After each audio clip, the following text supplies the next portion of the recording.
Terus semakin memburuknya kasus penularan corona membuat Malaysia kembali memberlakukan lockdown nasional hingga tanggal 7 Juni mendatang. Keputusan ini diambil oleh Perdana Menteri Malaysia, Muhyiddin Yassin, untuk membendung peningkatan jumlah kasus corona di negeri jiran itu. Pemerintah Singapura mengumumkan akan menerapkan pembatasan ketat kegiatan sosial dan publik atau lockdown bagi warganya. Lockdown akan dimulai pada hari Minggu nanti hingga pertengahan Juni mendatang. Kebijakan ini diambil pemerintah Singapura karena terjadi penyebaran lokal COVID-19, termasuk dari mutasi corona baru dalam beberapa pekan terakhir. Singapura lockdown, Malaysia lockdown, kenapa Indonesia masih santai-santai saja? Sebenarnya kalau dibilang lockdown, ini bukan lockdown, tetapi peraturannya ketat sekali dan tidak menutup kemungkinan lockdown ini akan dilakukan di Singapura. Pemerintah Singapura mengumumkan pembatasan paling ketat tahun ini efektif mulai Minggu 16 Mei 2021. Pertemuan dibatasi hanya 2 orang saja. Dari yang sebelumnya 8 orang dan minggu lalu menjadi 5 orang dan sekarang hanya 2 orang. Makan di restoran, food court, hawker juga dilarang sama sekali. Hanya take away dan delivery.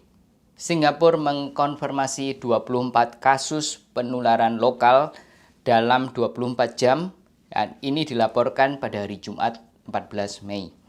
Inilah yang tertinggi sejak pertengahan September 2020.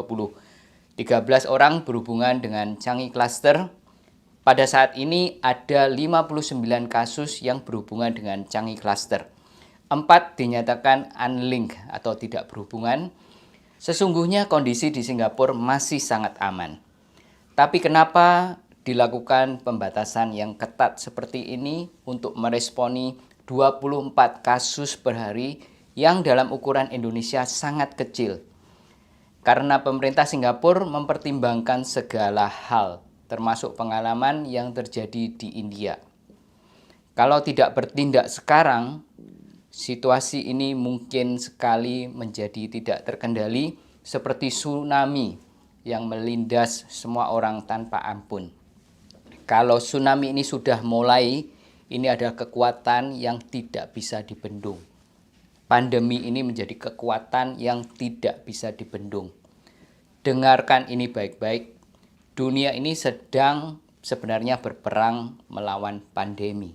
Penyerangan dia karena menghitung itu ancamannya akan ke dia. Memang negara normal harus begitu, ancamannya jauh sudah harus jaga dari sini. Kita kan depan mata aja masih anteng-anteng. Ya, negara yang normal, ancaman jauh kita sudah siap. Tetapi Indonesia musuh sudah di depan mata, masih anteng-anteng saja. Malah ada oknum-oknum yang menerima suap dan memperbolehkan pendatang dari luar negeri, dari India untuk datang tanpa karantina. Parahnya rapid antigen test dipakai ulang. Ini gak jelas dipakai ulang, di-swab lagi ke orang lain atau gimana. Kalau iya, ini sangat menjijikan. Mereka-mereka ini dan juga banyak orang yang dablek-dablek melanggar protokol kesehatan, ini harus bertanggung jawab kalau sampai terjadi pandemi ala India di Indonesia. Saya risau nih, Indonesia. Indonesia is a time bomb. We just don't know kan. Mungkin syur saya kepada MKN. We have to Control the border. control our borders. Otherwise, that will be another huge cluster of COVID-19. Wallahu alam.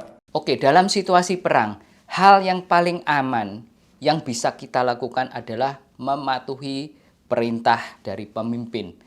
Nggak usah ngeyel-ngeyel, tapi patuhlah.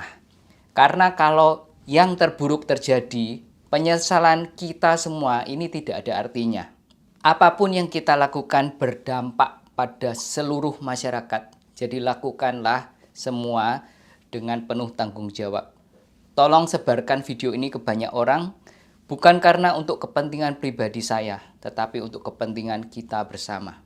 Kalau sampai tsunami pandemi ala India ini terjadi di Indonesia, penyesalan kita semua tidak ada artinya. Yang menjadi korban adalah bangsa dan negara, masyarakat, mungkin keluargamu, mungkin orang yang kau cintai, ayah, ibumu, atau anak-anakmu. Pikirkanlah ini baik-baik. Saya akan tutup video ini dengan cuplikan apa yang terjadi di India.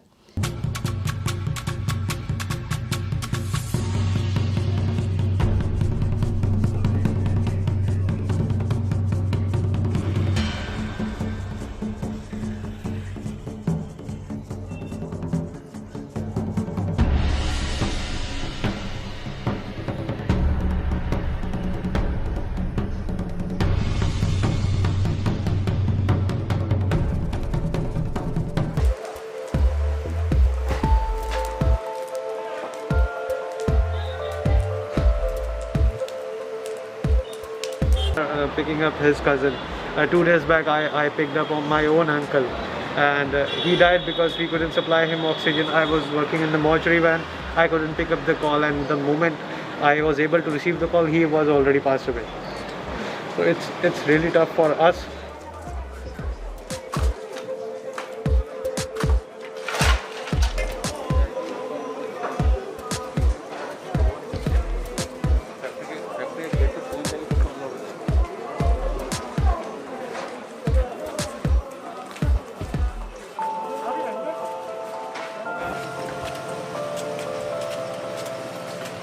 But there is a big failure of judiciary, of the nation, of so many people who cheated me on cylinders, who didn't give me facilities on time.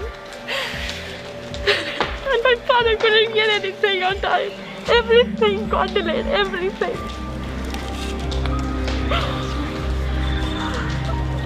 Everything got delayed. No reports on time, no medicines on time, no cylinders. Nothing.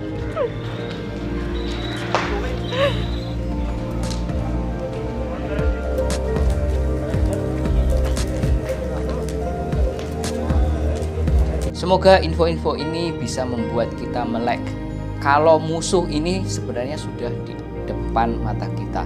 Stay safe, taatilah protokol kesehatan. Jangan lupa subscribe, like, dan komen. Terima kasih semuanya sudah mendengarkan, dan sampai jumpa di video yang akan datang. Bye-bye.